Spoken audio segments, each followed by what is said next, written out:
And we are recording episode 618 with Dr. And your name is actually Eddie Bowers. That's Yeah, awesome. my official name is Howard Bowers, but I go by Eddie. That's kind of awesome. My parents didn't want me to go by Howie, so that's what I got. Yeah, I like it, man. Eddie Bowers. But please introduce yourself because we talked on the phone briefly about a week and a half ago. But please introduce yourself for all the listeners.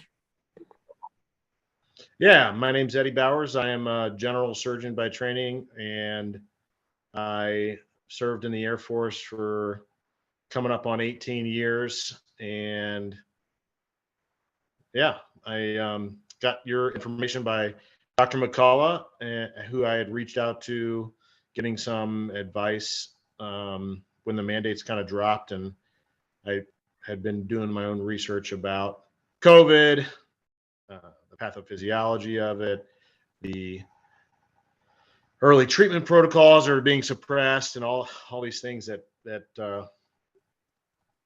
make you wonder what in the world's going on in the world today. Yeah. I just spoke with Dr. Malone again. And Dr. McCullough, Dr. Fareed, they all kind of seem to be in agreement that best case,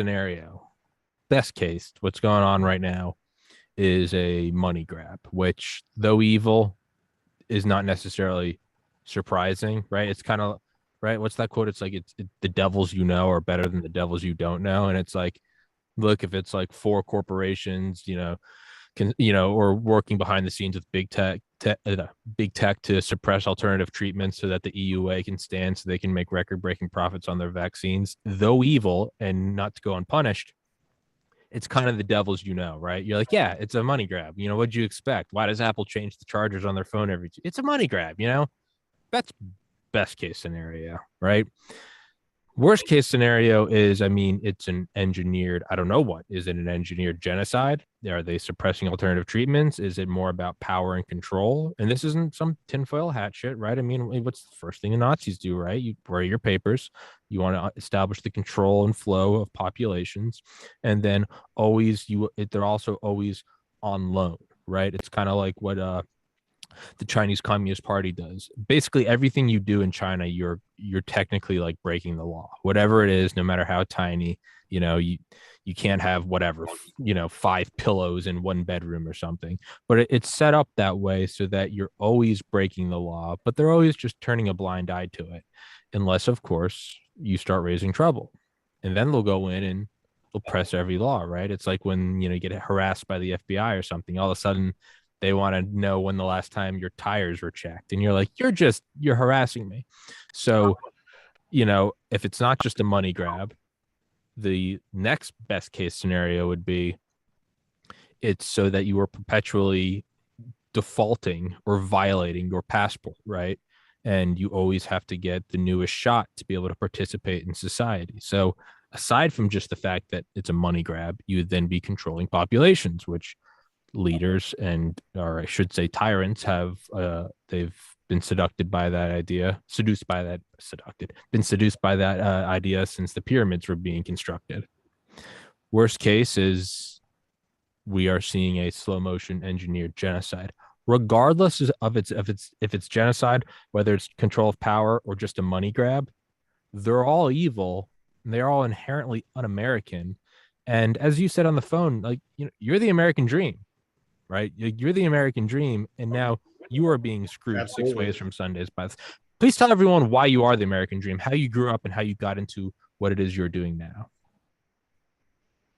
Yeah, so I grew up in a small town in Ohio, about 1,200 people, and small farming community, conservative background. My mom and dad raised me Christian. I went to a Nazarene church.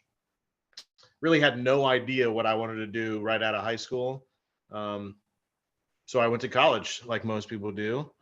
And I made some really poor life choices. I failed out doing just stuff that I never got to do growing up because everybody knew your business in a small town. So you don't go to a party on a Friday night and your parents don't know by, midnight of the night of the party that you're there. Yeah. Um, Yeah, man, so then that I was kind of, sorry. That was my freshman year of yeah, college. Yeah, well, no, conservative background, got to college. First thing you start doing is let's do all the things that we haven't been able to do. Right?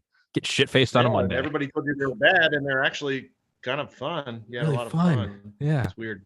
Yeah. So then, I mean, I I left college, went home, started working with my mom, and she was doing interior refinishing of old farmhouses and stuff like that. And a friend's grandmother got sick, and I had been friends with her family for a long time, and they asked me to stay with her at night in the hospital. So I did that,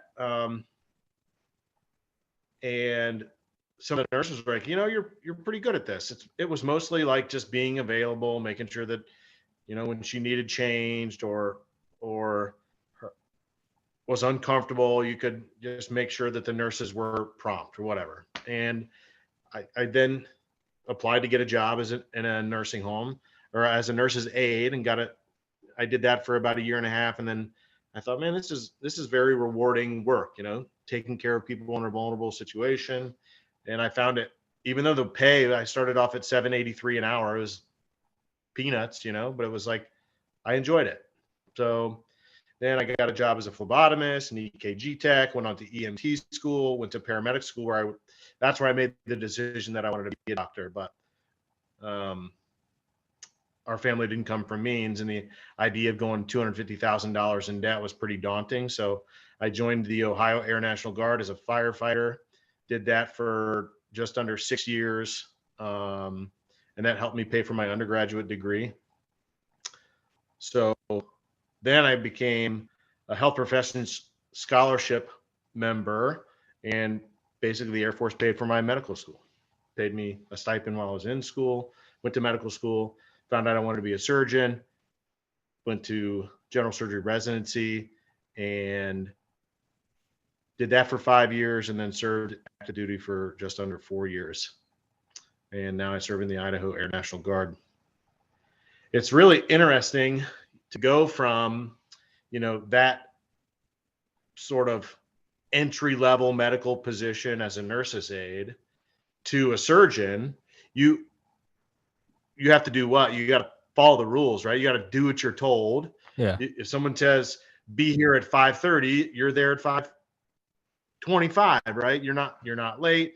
If someone tells you that you have to do something, and it has to do with someone's life, you do it, because if you don't, your chief resident tells you to do something and you don't follow up on that lab or that image, it could mean that person gets harmed. So you, by nature, making it through that process, you're compliant, right? You comply Yes. with the rules and regulations of the systems that are put in place that have allowed me to succeed, which has been incredible. And I love what I do. I love taking care of people. It's one of the most rewarding professions I could even imagine. So that's sort of where I'm at. And now, these mandates have come down and it's all being taken away. Lots of hospitals are requiring the vaccine. I personally had COVID in July of 2020. I was sick for about 10 days and didn't feel great. It was pretty miserable. My wife had it, my son had it. And initially we were told, oh, nobody's going to mandate it. Nope, it's not going to happen. It's all going to be voluntary. And I thought, well, that's good because I've had COVID. I know that I'm recovered. And then, so I just I check my antibodies every few months just to make sure that, the immunity was still there, even though antibodies are not the best indicator of immunity, especially with viral infection. It was sort of the best that we had at the time. So then the mandates dropped, and I was like, oh, wait a second. I need to understand what this is, because this new messenger RNA technology, which was, to me, was sort of bizarre that we had this new virus. Now we're going to use this new technology that we're going to push out to the world and see how it goes. So the more I read, the more I was very concerned about my own personal medical situation, as I have a strong family history of pulmonary embolism, deep vein thrombosis, myocardial infarction, cerebrovascular accident. So all thromboembolic events, and it's happens to people in my family that are pretty young. My aunt died at 36. My mom had a pulmonary embolism, I think at 46 or 47.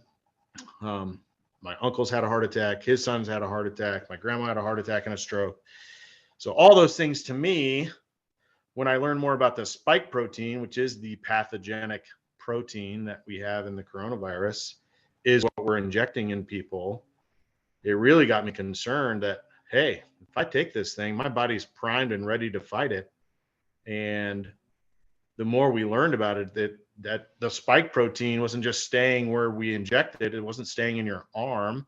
It was going to all these organs that are lipophilic, which means fat loving, because of the lipid nanoparticles that are basically protecting the messenger RNA. So I actually reached out to I don't know if it's the person that's in charge of it at my hospital, but the person who had sent out all the emails, sort of coordinating with staff, and said, I would like to have a conversation about this. And I told him that whole story that I just told you, and I was basically told, well, if you take the first shot, maybe you can get a medical exemption for the second shot if you have an adverse event like you described. And I said to myself, holy cow, I just described to you in detail my risk of death or disability, and you said take a risk. Hey, play Russian roulette, and if the round grazes your forehead, then you don't have to play the second round. Well, here's honestly what I thought the moment she said that to me, because I knew exactly what that meant from her perspective. Well, I thought to myself, what's she telling the janitor or the cafeteria worker? Yeah. Or the nurse's aide, right? Those people are trusting her judgment and to give good advice. Yeah. That is absolutely terrible advice. And I thought to myself, we have literally taken this really personal, intimate decision, because honestly, I'm very open. I'm willing to tell people my story. I'm happy to do that. Sure. But some people are very private. Like, they wouldn't have a conversation with a top executive in a hospital about their personal medical things. That should be done between a doctor and a patient. But we've decided that somehow now the government or some corporation, your employer, should tell you those things. And that's one of the biggest fears that I have with this whole thing, is that we have damaged the physician-patient relationship that is going to take probably a generation to repair. Not to mention the public health distrust, the public health sort of organizations that have done all these sweeping, draconian measures that it didn't work the first time, by the way. We're doing it again. Surprise, surprise, it's not working again. Well, hey, these are the same fucking morons that think that they're gonna do communism right. So does it surprise you that if it didn't work the first time, well, that wasn't a real lockdown. That wasn't a real mandate. It's not real communism. Well, yeah, they're trying it again. But I come from a long line of heart issues. My father had a heart attack and survived, but we come from a long line of dropping dead at 40. So I know what you're saying. And not only that, no one needs to know that. You offered it up and I'm offering it up at our own will, right? We'll tell that story, which you're allowed to do. But no one needs to know that. And you don't need you don't need to prove that to anyone when they say, how come you haven't been vaccinated? You know what it used to be? What were you prescribed? I might have been prescribed a baby aspirin, but you can say HIPAA. Go fuck yourself. It's my issue. I don't know what my roommates in college, their health issues were. Maybe they had erectile dysfunction at 21 and maybe they're embarrassed. Maybe they had brain cancer. Maybe they had nothing. Maybe they had a mild diabetes. Maybe they had a stubbed toe. But you know what I know about it? I know it's HIPAA. It's none of my fucking business. And as a matter of fact, it's illegal for me to try to pry. All of a sudden, we just kind of all know that's no longer your business. It's just no longer your business anymore. Why aren't you doing it? Well, what is it? Is it Ebola? Well, no, it's COVID, and there's 99.7% survival rate. Oh, but the vaccine, it doesn't have any harm, so I'll take it, right? Well, no, it does have some harm. There's over 18,000 deaths. Okay, but there's got to be something worth it, right? I mean, so it like right, it's a nuclear bomb, right? It seals the deal. No one gets COVID anymore. Actually, no, you still get it. Well, are we compartment? Well, you spread it too. What's the purpose? Well, the corporations that made it are immune to any prosecution from it. So what's going on? Good question. We're asking the same thing. Like that's what it is, right? And it's one thing if it's just kind of, I don't know, like the archetype or the stereotype of the inept government. Yeah, they've been building that bridge for 10 years. Stupid government. It's just kind of like a, right? It's kind of like a trope. It's no different than like, how's the weather doing, Bob? Or, it's whatever. It's not, it's another thing when it's directly impacting your every once in a while, I'll bump into my microphone like an idiot and I scare myself like a cat seeing its shadow. Jump back. I'm like, trying to make some brilliant statement. And then I'll be like, but, but it's not directly impacting our lives, and right. And I'm very blessed that I worked my ass off to become self-employed, and now I get to do this. So mandates, I'd kiss my ass, right? I'm going to do whatever I want. I got banned from YouTube. I don't care. I'll just go to a different platform and keep doing it. I don't care. You'll have to kill me before I can't do what I want. Individuals like yourself who, I mean, I remember when I was applying to medical school, I remember my roommate, we both got into the same medical school. He ended up going, I decided not to. I remember he came in one day and he goes, do you want $500,000? And I was like, kind of looked at him and he brought in a pamphlet and he's like, join the army, they'll pay for med school. And I was like, and I remember thinking about that long and hard. I ultimately decided not to go to medical school. But so you're someone, you took that up, right? So you mean two birds with one stone. You get to go become a physician, right? The noblest profession in the land. And you also serve your country, right? Win-win. Like you said, you don't get through all of those hurdles without being compliant. And furthermore, I mean, I didn't do all of that, but I mean, I remember volunteering at hospitals, right? You have to have that shit on your resume. Hey, you got to go in and wear the gloves and put on the scrubs and you got to pay attention to the rules. And granted, I'm just like cleaning up whatever afterwards, but it was just so you can put it on your resume to get into med school. But even volunteering at a hospital, I mean, I had to sort of check my arrogance at the door, right? I can be a hard-headed asshole back at home and, tell my roommates to fuck off. But when I'm at the hospital, it's like, hey, they have rules, they have protocols. And if they say I have to do this, if they say I have to put like little, dust, covers on my shoes, well, then I have to do that. And, okay, so you have to learn to be compliant. But in addition to compliance, you also have to be intelligent and thinking on your own. You cannot just memorize, right? You can memorize. I tried it. You can memorize a lot of equations, but eventually you have to understand them, right? You can memorize every structure in organic chemistry, but eventually you can memorize even every problem in a chapter.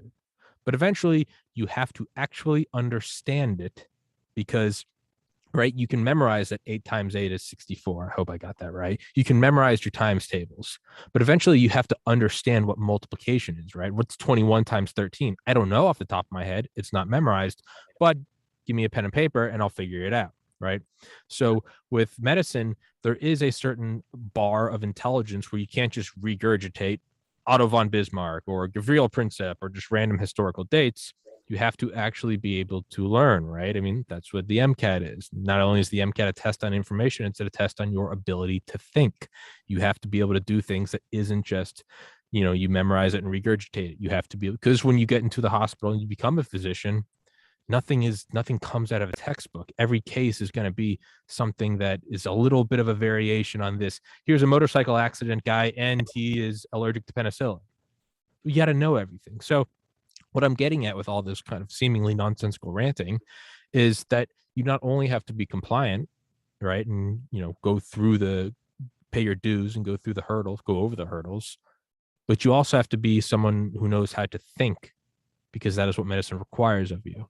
So an individual like yourself, who's been compliant and who has also learned these things, has done your medical school, has done your residency, and you are choosing to be open and talk about your heart issues and your familial issues,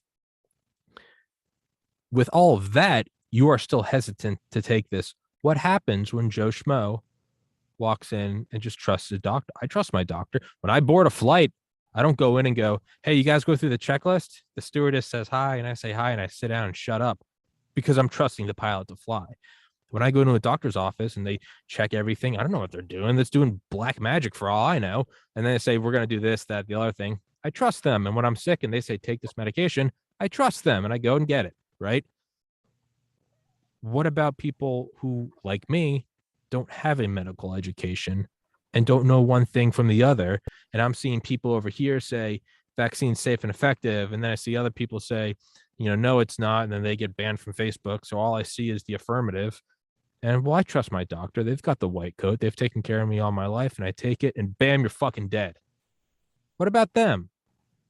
And that's where, Yeah. So I know I'm super ranting now, interesting that but you say that. Well, I think that the thing that really got me when I started reading about all this stuff is I didn't understand why people were dying from COVID. And I really just tried to stay in my own medical lane because I take care of surgical disease. If I can cut it out, I can help you, right? That's sort of how I looked at COVID. I can't cut it out, so I'll let the medical doctors do their thing. Well, then the mandate came down, and that's when I started saying, okay, I had it, I survived. I'm looking at all the numbers. I'm looking at the CDC data that talks about the survival rates. I'm looking at the VAERS data. I'm also looking at the seemingly contradictory trusted news initiative, safe and effective mantra that is bizarre, to say the least, knowing that safer and safe are not the same thing. And when people come out and say that the vaccine is safe, you have to compare it to things that we've accepted in medicine as a reasonable measure of safety. And in the late 1970s, we had the swine flu epidemic, and we had a vaccine program. We didn't have widespread distribution of information, but when 23 people died, they stopped the program. Ultimately, I think it was somewhere around 54 or 55 people died even after they had stopped the vaccine program. Here all we have is the VAERS data, and no one seems to care that 18,000 people have died, or they dismiss it as over-reporting, when there's a Harvard study that shows that actually somewhere between only 1% and 5% of vaccine adverse events get reported. So then you have to start asking yourself, why is there such discrepancy in the information? I think the vast majority of people do just fine with the vaccine. I think they may have a sore arm, they may not feel very well, but that doesn't mean that we should take healthy 22-year-old people who have no risk, essentially, if they have no comorbidities, of dying from a COVID infection, and giving them this vaccine that the potential risk is permanent disability or death. Yeah. And there's 30,000 permanently disabled people now. Yeah. When in history have we done that, and why do we find that acceptable in medicine? I have a really hard time understanding. I'm going to pull up the numbers. I talk to some of my colleagues and I say, have you read Dr. McCullough's pathophysiologic basis and rationale for the early treatment of COVID? And they say, well, no, ivermectin doesn't work. And I say, well, how do you know? I say, have you read any of the studies? Well, if it was studied, then everybody would be doing it around the world. I say, okay, what about Uttar Pradesh? Have you heard of the province in India where 240 million people were 246 million? Yeah. And they got rid of their epidemic in 6 weeks. 0 cases. 6 weeks. And they say, well, that's not how we do science. You have to have a placebo, and you have to have, and I said, well, it's really interesting. That's 240 million people. And just another another province in India decided not to do that, and their case numbers actually went up. So could you argue that they in fact were the placebo? I mean, people have this idea that the only way that you can understand medicine is to have a randomized controlled trial. Well, those things take time, 5 years, 10 years. I don't know how we've gotten the number of randomized controlled trials out that we do now, but the evidence is profound on early treatment, early outpatient treatment. Now it's not a silver bullet. It doesn't No. get rid of it completely, but if you get 60 to 80% of people that don't go to the hospital or die, that's pretty good. That's a pretty good reduction. And why aren't we doing it? Dr. And Mo- why is the FDA putting out tweets saying you're not a horse, you're not a cow? Come on, don't y'all. don't take it. Knowing full well that ivermectin is used to treat humans. Now, Well, the implication was that it's only for animals in that tweet. Why would they do that? There's well, an agenda, and I don't know what the agenda is. Like you said early, could it be something as uh, as I don't want to say benign, but just a money grab versus something more severe? I don't really like to get into that because as a yeah, doctor, I feel like I have to stay as objective as I can yeah, because the data is what drives my decisions, yeah. and the data is what's driven my decision on the vaccine mandates. And honestly, my problem wasn't even with the mandate because I got a religious exemption and it was approved. And initially I thought, I don't like this because I'm having to defend my religious beliefs for this. I'm asking some corporate person to evaluate my religious beliefs, and the Bible actually talks about the non-believer can't even understand your beliefs because they don't think the same way you do. Yeah. So what got me with my employer was when a month and a half after my religious exemption was approved, they said, now you have to get tested twice a week. And this was literally probably, I don't know, 3 weeks after that Israeli study came out that showed that the vaccinated were carrying and spreading COVID, and the COVID recovered were less likely to even get COVID than the vaccinated. And I sent a bunch of studies to the administration, and I said, you're only counting 2 categories, vaccinated and unvaccinated as a third category, COVID recovered. Really, it should be immune and non-immune, but let's just go with your nomenclature. Vaccinated, unvaccinated, COVID recovered is really what it ought to be. And there's now over 100 studies that show that it's robust, durable, and complete. Why are we not utilizing it? That to maintain our workforce. We're in a pandemic, for Pete's sake. Let's keep our doctors and nurses at work. Those people are not going to get patients sick. And they said, you have 2 choices, get tested or get fired. So I said, I won't be discriminated against for my religious beliefs. And you know why?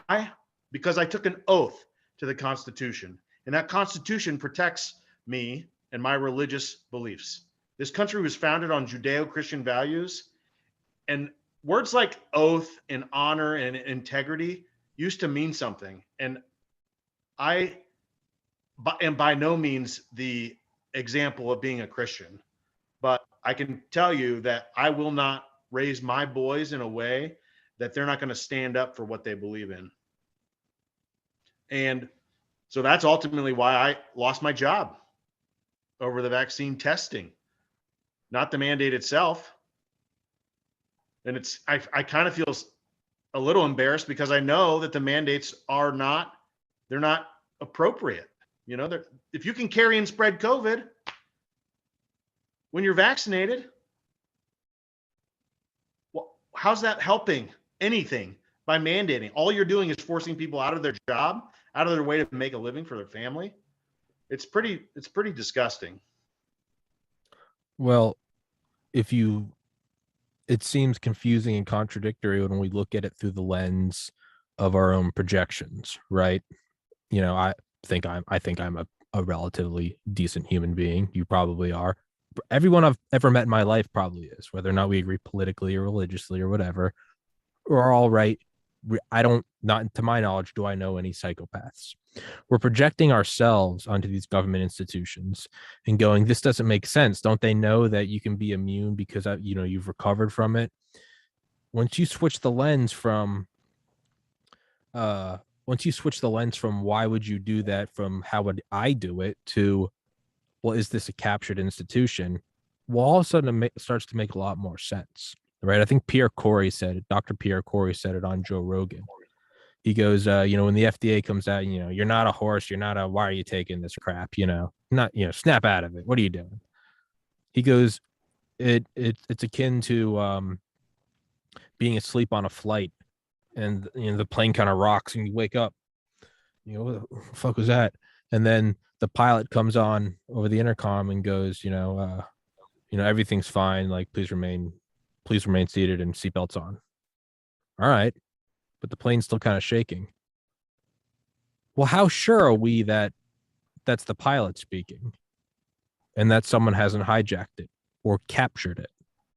So when the FDA comes out and says it's fine, when when Fauci comes out and says it's safe and effective, when the corporations come out and says nobody dies from it, when big tech censors any VAERS data, well, when we project ourselves onto those positions of authority and institution, sure, it doesn't make sense. Why would they do that?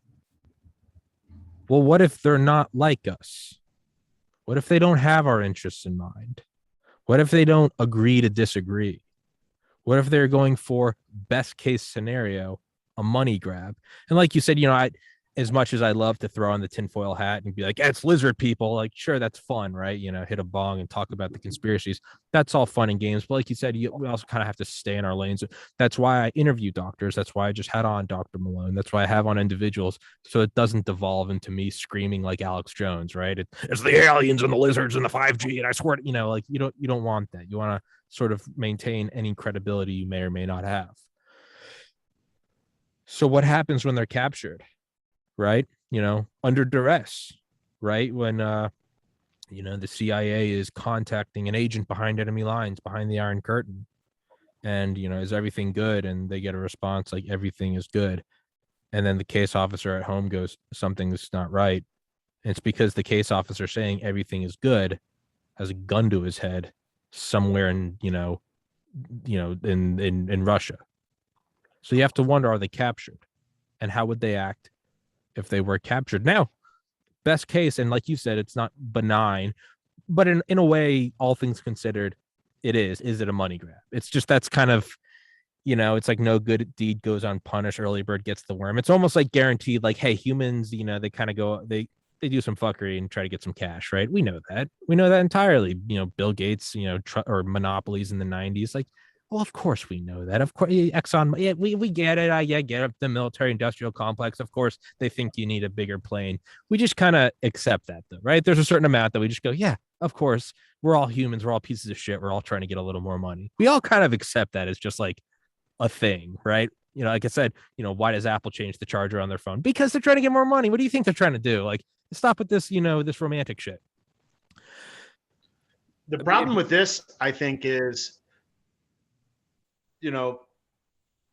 especially for me, 6-9 months ago, I just was going along to get along. And then when I really started digging into it, it didn't make sense. Initially when people started, throwing a fit about the masks, and I'm talking back in early 2020, taking away my freedom. I'm like, just put the stupid mask on. Isn't it just easier to just put the mask on? Like, you really want to have a fight with every person you walk around with? Hey, I'm with you. I used to be like, just put it on. Just put it on. So then you start to say to yourself, there's literally hundreds of thousands of people around the world now, like, jumping up and down. You see what's going on in Australia. I mean, that's some tyrannical, scary stuff. And you start to say to yourself, I do now, that monetary grab is plausible, but when the science doesn't match up with what the mainstream medical establishment folks are saying, and you see the most recent CDC study that comes out, and you can clearly see that they have manipulated the statistics to favor the vaccines by only measuring those vaccines between months 3 to 6 when the vaccines are most efficacious. And we know that after month 6, the waning efficacy drops to below 40%. You just have to say, with certain vaccines, by the way, that you have to say to yourself, why is that happening? And people are smart, man. I'm telling you, having grown up in a very blue collar, like I said, my dad farmed on, maybe I didn't say, my dad farmed on the halves with my grandfather, plumber, welder, carpenter, the things that they could do mechanically, a physicist couldn't wrap their head around. I went to med school with a guy who had a master's in biochemistry and a master's in biostatistics, and he worked on like a plumber and pipe fitter thing for a summer. And he said these guys were doing complex calculations on the fly, and they didn't even know it. I'm just like, yeah, dude, that's called like blue collar workers. But he didn't know. He'd never been around them. So I say all that to say this. These people are smart, man. They know that something's not right. They may not know the statistics. They may not be able to understand what the p-value means in the confidence interval, but they know that, hey, they're telling me this vaccine is safe and efficacious, but I've got 3 of my friends who are dead in my circle, and I don't know what to make of that, but that sounds like lightning hitting real close to home, and I'm not a big fan of that. So people recognize that there's some anomalies that are happening that are not congruent with the narrative that's being pushed. And you have to say to yourself, how long is this narrative going to work? I mean, I don't know, but it's terrifying where you think it could go when you see, California. I'm in the guard with one of our nurses, and they have to show their vaccine passport anywhere they go. You want to go to a gym? You want to go to the movies? You want to go to the restaurant? You got to show your vaccine card anywhere you go. You go fuck your mother with that shit. That's in this country right now. So, maybe that's where it ends, but it doesn't seem like that they want it to end. Oh yeah, that's where it will end. 5 to 11-year-old kids. Now I just read an article. They're studying 2-year-olds with the vaccine. You say to yourself, doesn't seem like it's ending anytime soon. Bullshit. 2-year-olds? 2 to 5-year-olds. I mean, no, I mean, I don't even know what to say. It's flabbergasting, especially when you look at the risk of COVID infection in anyone essentially under 30 with no comorbidities. It's not indicated. It's just not, and when we think about, you can do early treatment for those who need it. You can give the vaccine. I think the vaccine works in certain populations. I wouldn't say don't give it to anyone. Sure. I think you do those things, you have a more targeted approach. You could actually be much more effective in allowing natural immunity to grow, vaccine immunity to grow. You're not isolating for the specific variants that are able to escape the vaccines because they're targeted to one particular spike protein. It's just astonishing. It's like immunology 101 is gone. Natural immunity, what's that? You hear these people talking about the vaccine immunity is better than natural immunity. What is vaccine immunity? What is a vaccine supposed to do?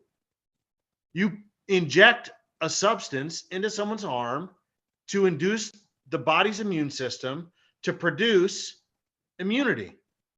You're trying to mimic natural immunity. As a matter of fact, on the CDC's website, and I can't find it now, but when the vaccines first came out, everybody asked, well, why do I have to get 2 shots?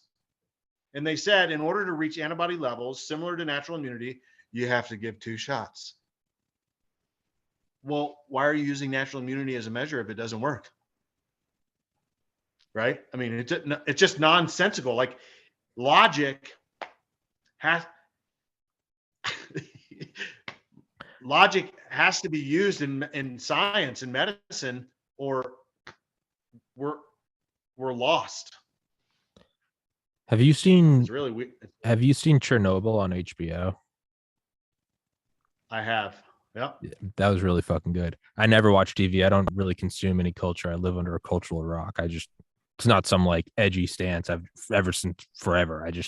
I've never seen any Star Trek movies or Star Wars movies. I've never seen Game of Thrones. I just don't give a shit. But I did watch HBO. I did watch Chernobyl, that miniseries, just because it looked so fascinating, and it was. But this makes me think of that a lot, right? Where you can all lie to each other, and with things that aren't science, you could, like a cult, like a UFO is coming on this day. You could all hype yourselves up, and it doesn't matter what evidence to the contrary makes itself apparent. You can hype yourself up, and when the day comes and passes, you can go, "Oh, we got the date wrong." But in a closed groupthink circle, I mean, you can convince yourself of anything, right? I mean, every city thinks their team's going to the Super Bowl this year, and every year, right? So that's one thing. But I look at Chernobyl, and there's this interesting bifurcation and kind of friction where you see what happens in this system where everyone is incentivized to lie and to put up with your superior so that you can get a raise, so that you can get a, I don't know, a shorter ticket in the bread line. But it's 3.6 Röntgen, or, it's you didn't see graphite. RBMK reactors can't explode. What is it? It's 3.6. And they call their superiors. It's 3.6. And they all get in a room together to go, what was that blue light? Was it Cherenkov radiation? No, that was just the spotlights. They all confirm, and they confirm. And it works with things like convincing yourself that insert basketball player is the best player of all time. Everyone has their guy, right? This was the best. This is the best song of all time. Well, if we both like Led Zeppelin and we both love Stairway to Heaven, like, sure, we can sit here and jerk each other off and convince ourselves that it's the best song. But if you get two Eminem fans together who both love Lose Yourself, they're going to convince themselves, right? And in your own little subjective reality tunnel, that becomes fact. Now with Chernobyl, they all were, this is it, patting each other on the back. Well, then the military comes along and they put the dosimeter on the front of the truck and the shielding, and comes back and he goes 15,000 Röntgen. And everyone's kind of, well, no, it's 15,000 Röntgen. They're reading, they're getting readings in Poland. What the fuck is going on here?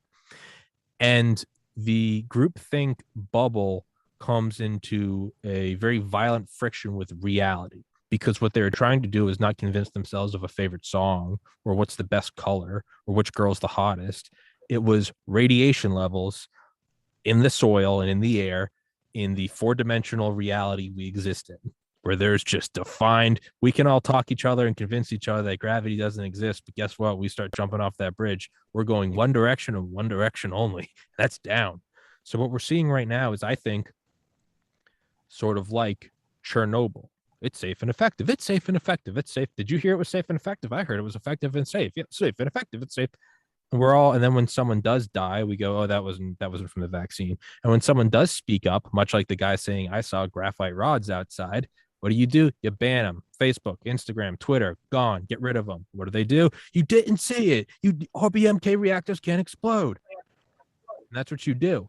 Eventually, reality comes bursting through the door like the goddamn Kool-Aid man. And that's what I think is coming. And you don't need sure, I can do interviews and try to bring light to it. Joe Rogan can talk about ivermectin, Aaron Rodgers can, right? I mean, Kyrie Irving can, or Nicki Minaj can, or whoever. But you don't even need them, right? Sure, the military official in Chernobyl came along and said it's 15,000 Röntgen, but the reality is you didn't need him. Eventually, when people started dropping dead from radiation sickness and every other nation of the world started going, we see a radiation cloud.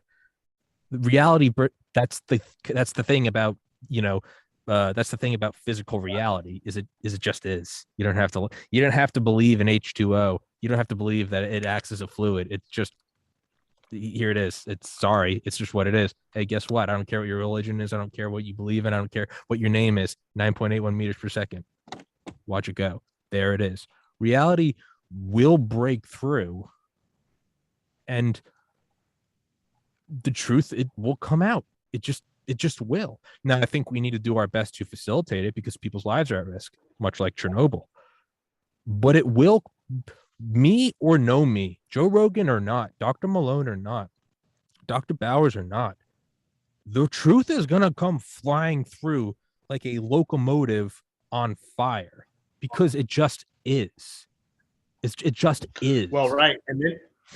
And then what I find really interesting about this, and like I said, I'm a little embarrassed if it took me as long as I did to come to the realization that I have on the situation. What side of history are you going to be on? You know, I'm going to be on the side where I read some stuff and it didn't make sense. And even though it's just little old me from some country bumpkin surgeon who says, this doesn't make sense, I'm going to speak out against it. And the way I look at it is if things keep going the way they're going, we're headed to two places. We're either going to have a realization that coronavirus is with us forever and we're going to have to live with it and we can go on about our lives and we're not going to do lockdowns. We're not going to fire people. We're not going to cancel people. We're going to go back to living our lives with every other communicable disease that we've ever had in human history. Or we're going to have a two-tiered society like they're doing in New Zealand. The prime minister has said she has created a two-tier society, the vaccinated and the unvaccinated. And the unvaccinated will not have the freedoms that those that are vaccinated do. And guess what? I don't want to live in that society because in that society, the vaccinated people are going to have to do things that they don't want to do to other human beings because they want to keep their cushy, comfortable positions. Because eventually, the way that this is going, 3 shots isn't going to be enough. 5 shots isn't going to be enough. It's every 6 months is going to be enough. And who knows what that looks like long term? Nobody does. We don't even know what 2 shots look like long term.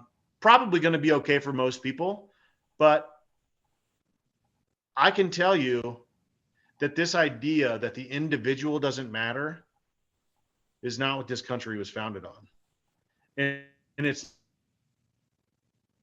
not what the West was founded on. The West was founded on the better an individual does, the better the collective does, as opposed to Marxism, communism, socialism, where the collective is there to be supported by the individual.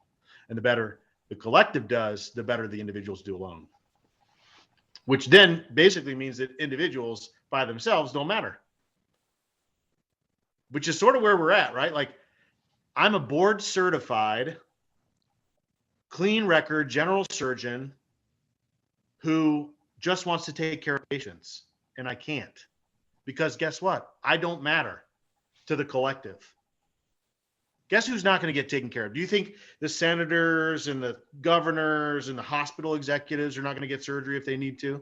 No, all those people are going to be taken care of. They're going to be the fine. People who are not going to be taken care of is the everyday person who needs, they're working at a factory at 2:00 in the morning and they, slice their hand, chop their finger off. Yeah. Does something. Those are the people I take care of.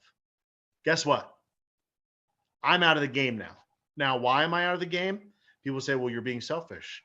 No, I'm trying to stand up for those people because eventually they're going to be out of the game too. Mm-hmm. It's terrifying if you think about it. First, they came for the socialists, and I didn't say anything because I wasn't a socialist. Then they came for the trade unionists, and I didn't say anything because I wasn't a trade unionist. Blah, blah, blah, blah, blah, blah, blah. And then when they came for me, there was no one left to stand up. That's what happens. That's what fucking happens. Now in 2021, just like we have all these, these woke pronouns and terms and whatever, we also do have different vocabularies. And what a lot of us now, it's the more woke term. We call it vaccinated, unvaccinated. But just a short couple decades ago, they called it clean and Uden. And that's what they called it. You didn't have to carry a vax passport. They just showed a nice little gold star David to your chest. And then, hey, we're just sending you to ghettos. 2 weeks to flatten the curve of of dirty Jews, right? And then, hey, some of you guys are going to work camps. We just have to segregate you from society. Well, maybe if we comply, it'll be finished. 2 more weeks of this. Well, Another maybe thing that they're sending us to camps. Best case scenario, it's a money grab. IG Farben just wants some free labor. And in the back of your mind, just like those plumbers you're talking about, or the guys I used to work at a door warehouse in 2008, sure, uneducated guys, but intelligent in their own right, just like we all are. Maybe they're not a biophysicist, but you realize everyone has their own inherent intelligence. And you're on the train and you're going to Auschwitz or Bergen-Belsen, and you're going best case scenario, guys. They just want us to work on some Messerschmitts or some IBM punch cards. And then somewhere deep in the back of your mind, in the back of everyone's mind, but everyone's keeping it to themselves because we fear that if we vocalize it, it will somehow become more real. We start to wonder, maybe there's something really bad going on here. And by the time you fucking realize it, there's Zyklon B pellets aerosolizing in front of you and you're screaming to death. And no one learns. There is no selection. There is no Darwinian selection of vaccine resistance or whatever, because the resistance ends the immediate moment you realize it's happening. We're dead, done. They pull the bodies out and they burn them. That's what's going on. And guess what? Maybe that's not going on. Thank God, I hope it's not going on. But regardless, they're lying to your face. And I know this is getting way out there. And hey, for everyone listening, I talk for myself and not for Dr. Bowers. I'm representing myself. But this is what happens. Just 2 weeks ago, I had on Richard Rhodes, author of Making the Atomic Bomb, world-renowned author. He also wrote a book called Masters of Death about the SS Einsatzgruppen. And he depicts the entire slow development of the concentration camp system.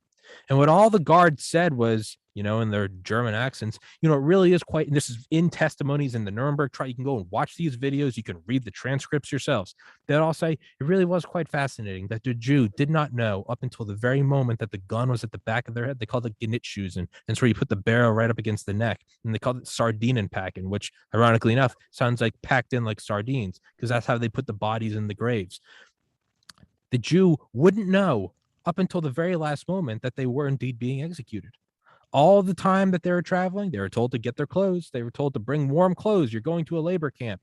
They thought they were up until the last moment. You may be wondering, Tommy, you're kind of being hyperbolic. You're clutching your pearls and say this is just a vaccine. Hey, I'd rather be hyperbolic at the risk of in the future having to be embarrassed and going, man, remember when I thought Pfizer was trying to do a genocide? Hey, I'd rather be red in the face and go, hey, guilty. I got a little amped up. I'd rather be embarrassed and have to go, yeah, I was an idiot. I apologize. Then one day look back and go, why didn't I raise my voice more? And now, honestly, despite that entire rant I just went on, I don't actually believe that's what's happening. I really don't. I think if you want to kill everyone, you'd release Ebola at Hartsfield-Jackson Airport and set off a couple nukes. That's what you do. This is not what I think it is. But the point is whenever you see these things starting, right? Every time a missile takes off on the world, NORAD knows it, because we have satellite systems that look for the plumes of explosions. We don't know if that rocket is bringing up a weather satellite or sending Elon Musk's Roadster into orbit or carrying a hydrogen bomb. But the point is they look at every plume because they want to know just in case.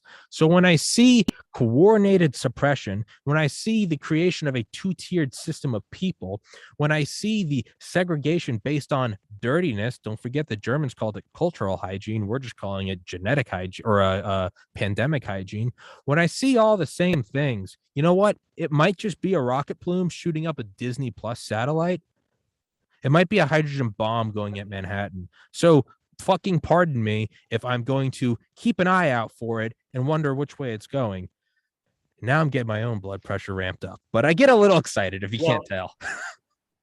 So here's the thing that, we talk about a two-tiered society, a two-tiered group of people. One of the things that happened during the atrocities of before World War II and during World War II was that, and it wasn't just Jews in Germany, it was in Italy, in Roma, Russia, homosexuals, gypsies. They dehumanized people. And I think, and one of the most concerning things that happened to me, and it was one of the last conversations I had before I left the hospital, was I had a colleague say to me that they have no compassion for those people who are unvaccinated. No compassion. And I looked at him and I said, I'm sorry that you feel that way. If I ever get to that point, I don't want to be in medicine, because I don't take care of widgets. I take care of human beings. And that person looked at me in the eye and said, they're all widgets to me. And I thought to myself, what a dehumanizing thing to say. You could then have no compassion for the widget, because guess what? It doesn't have a soul. It They're not doesn't think or humans. feel or care. That is the culture that's been created by this mainstream narrative of the unvaccinated are unclean, and they're causing the pandemic, and they're extending the pandemic. We've gotten away from the individual and their true worth, and we have to get back to it. We have to. So I appreciate, you taking the time to interview me and allow me to kind of speak my piece. Again, I speak for myself and not any of the organizations that I currently rep or were a part of or am a part of. I just want to be a good human being and a good physician, and speak what I believe to be truth. And Unit 731, that Japanese biological experimentation unit in World War II, what did they call the Manchurians that they operated on or that they experimented on? They called them Maruto, which means log, like a log of wood. And it's so you remove their humanity. What did Mengele's journal say? The Jews really are curious. They have teeth just like us. They have two hands just like us. But see, they're not human. And, I know what I'm doing. You know what? I'd say to people that think everyone who's unvaccinated is they have no compassion for. I love them as much as I love anyone else. I'm not gonna become them. I'm not gonna be pulled down by them. What do I think of vaccinated people? I think they're adults who made their own choice. What do I think of unvaccinated people? I think they're adults who made their own choice. What do I think of black people and white people and Hispanic people and Asian people? I think they're all people who probably have a crush, who probably have funny memories from college, who probably have drank too much and thrown up outside of a bar, have probably, made a shot at a girl who was way out of their league and they got turned down, probably got a little too drunk one night, have fought a good friend, probably one day hope their team wins the Super Bowl or whatever. And that's it. They're not more or less than any of the rest of us. And the second we fall into that belief system that they are, is the second that genocide becomes plausible. And with that, man, let's wrap this one up. I'd love to have you on again sometime, dude. That was fun as fuck. And I appreciate you coming on here. You're breaking up. Dr. Bowers? I don't know if you can hear or see me. You're freezing up. You too. You got me. You're breaking up too. All right. Well, hey, we'll wrap this one up. I'll text you. Thank you for coming on me here. I'll text you right now. All right.